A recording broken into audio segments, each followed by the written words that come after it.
कहने का ये मतलब है कि चैलेंजेस इतनी जल्दी आ रहे हैं कि आप जब तक पुराने चैलेंज को पकड़ने की कोशिश करते हो, नया चैलेंज सामने आ रहा है। इंफॉर्मेशन वॉरफेयर, जिस तरह से अफवाहें फैलाई जाती हैं, जैसे आपने सुना था ऑफ सिंदूर में बोला कराची पे अटैक कर दिया गया है, तो बहुत ऐसी खबरें आई थी जो हमें भी खबर लगती थी कहां से आई है, किसने किया है, हम ढूंढते रह जाते थे।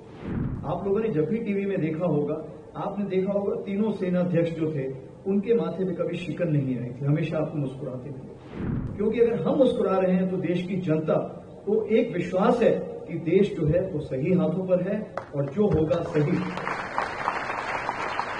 जो भी उसका ऐसा आला था जो हमारे ऊपर अटैक कर सकता था, उसके ऊपर हमने जाके अटैक किया और उसके लिए चाहे हमें घर में घुस के मारने की जरूरत पड़ी, 100 किलोमीटर तक हम गए। आगे आने वाले दिन कैसे होंगे उसके लिए आप और हम किम कर्तव्य विमूढ़ हैं। हमें पता नहीं कल कैसे आने वाला है। ट्रंप जी आज क्या कर रहे हैं, मेरे ख्याल से ट्रंप जी को भी नहीं पता होगा कल क्या करने जा रहे हैं। तो कहने का ये मतलब है कि चैलेंजेस इतनी जल्दी आ रहे हैं कि आप जब तक पुराने चैलेंज को पकड़ने की कोशिश करते हो, नया चैलेंज सामने आ रहा है।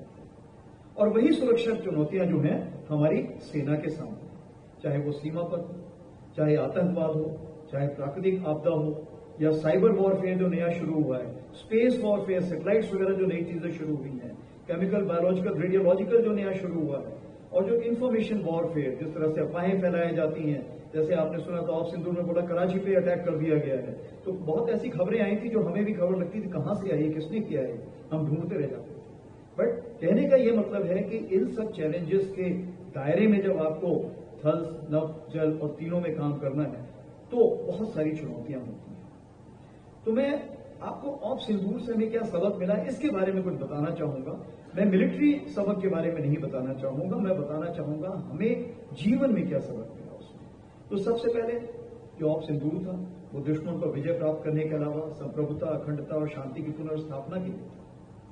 जब प्रधानमंत्री जी ने मुझे ऑपरेशन सिंदूर बताया कि इसका ये नाम होगा, जैसे आपको पता है कारगिल के दौरान आर्मी ऑफ विजय नाम रखती थी, एयरफोर्स ऑफ सफेद सागर नाम रखती थी, इस बार प्राइम मिनिस्टर जी ने खुद ही बोला कि ये नाम होगा। तो सबसे बड़ा फायदा क्या हो गया, पूरे देश में सिर्फ एक ही नाम था, ऑफ सिंदूर। और इसने कैसे पूरे देश को जोड़ा।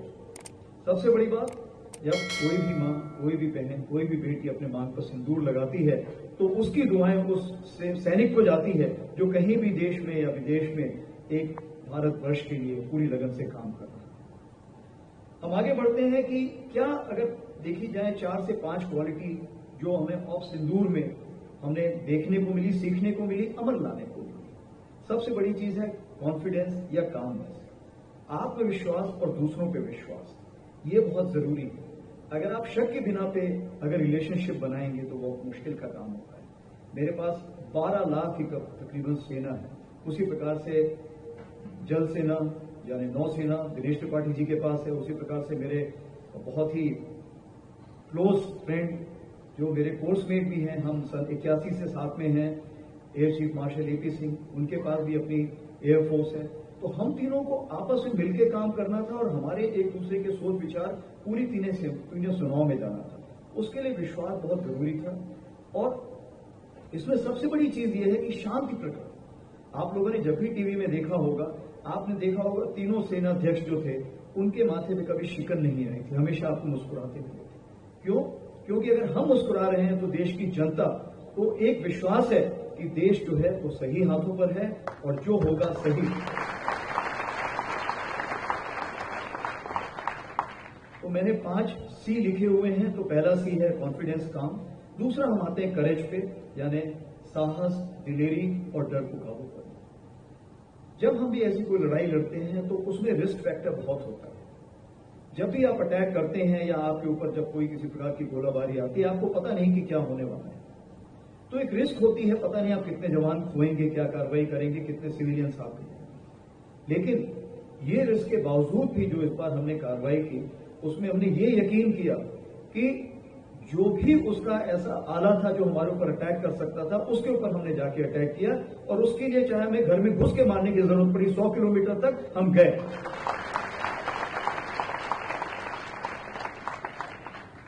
और रिस्क फैक्टर में आप देखते हैं कारगिल के दौरान भी हर जगह आपने देखा है कि जब एक सोल्जर होता है, एक सैनिक होता है, सामने से बुलेट चलती रहती है, लेकिन फिर भी वो बुलेट के सामने से चलता रहता है। क्यों? कि मातृभूमि की तरफ जो उसका प्रेम है, अपने साथियों की तरफ जो प्रेम है, वो बहुत ही अटूट है। अभी हम तीसरे सी पर आते हैं, जिसको बोलते हैं क्लैरिटी। क्लैरिटी का ये मतलब होता है स्पष्टता। तो इस बार ऑपरेशन सिंदूर में सबसे बड़ी चीज ये थी कि जो हमारे पॉलिटिकल लीडर्स थे, उनके सोच विचार में बहुत क्लैरिटी, बहुत स्पष्टता थी, बहुत निर्देश अच्छे थे कि मैं आपको खुली छूट देता हूं। जब आपके प्रधानमंत्री जी आपको खुली छूट दे रहे हैं तो मतलब आप समझिए आपने जो भी कार्रवाई करना है, इतिहास में पहले कभी ऐसा नहीं हुआ है, भारत के इतिहास में क्या, विश्व के इतिहास में आज तक ऐसा नहीं हुआ। जिस तरह से प्रधानमंत्री जी ने हमें खुली छूट दी और हमें बोला जो भी आपको उचित लगे, लेकिन टेररिस्ट को खत्म करना है, टेररिस्ट के आगा को खत्म करना है, और जो भी टेररिज्म को सपोर्ट करना है उसको एक सबक सिखाना।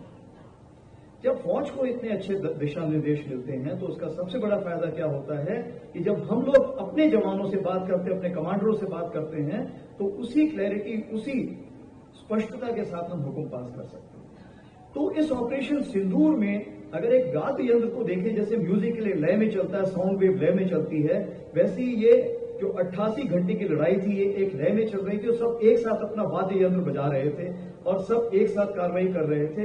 इसीलिए हमें सफलता के पायदान पर चढ़ने का मौका मिला।